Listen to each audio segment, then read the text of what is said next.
Alors y a-t-il une faille dans notre système? Faut-il le réformer? Nous avons enquêté au cœur des services sociaux. Pas facile, cet univers extrêmement fermé refuse en général les caméras. Les histoires sont bouleversantes. Pour donner votre avis sur l'émission, réagissez sur Twitter, #spécialinvestigation. Savons-nous protéger nos enfants? C'est une enquête de Delphine Velter.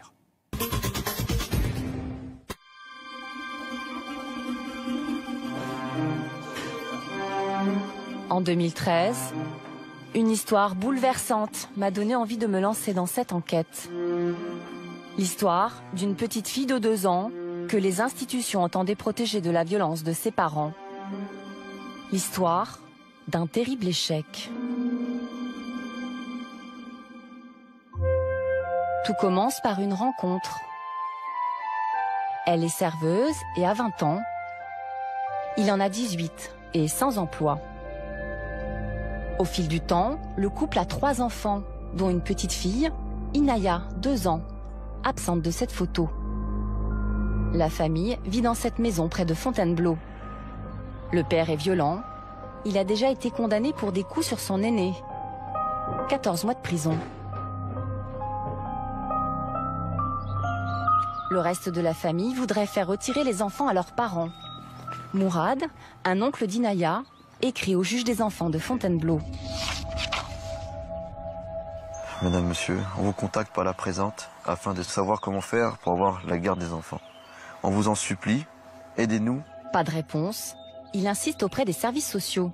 La personne qui était en charge disait que le père des enfants n'était pas violent, que tout allait bien et qu'au final, il ne faut pas s'en faire, que la famille va bien, que les enfants vont bien, tout se porte à merveille. Effectivement, depuis 4 ans, la famille d'Inaya est suivie par les services sociaux. Dans un rapport de février 2012 que je me suis procuré, les observations de l'assistante sociale sont rassurantes. Le logement est agréable à vivre.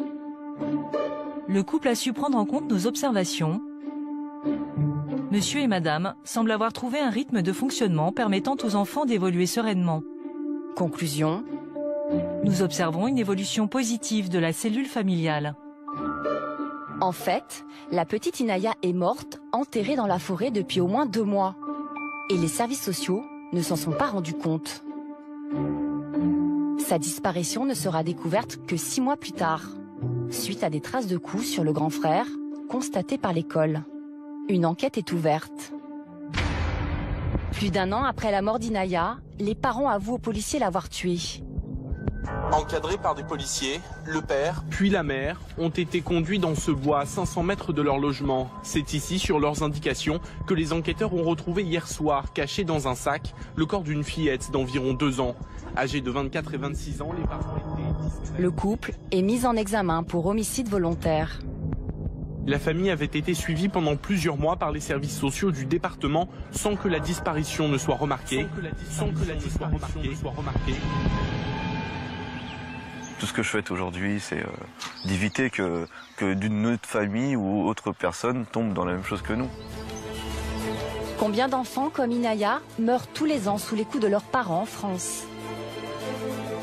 Selon les institutions, le nombre de décès pourrait s'élever à une centaine par an, 1 tous les 3 jours.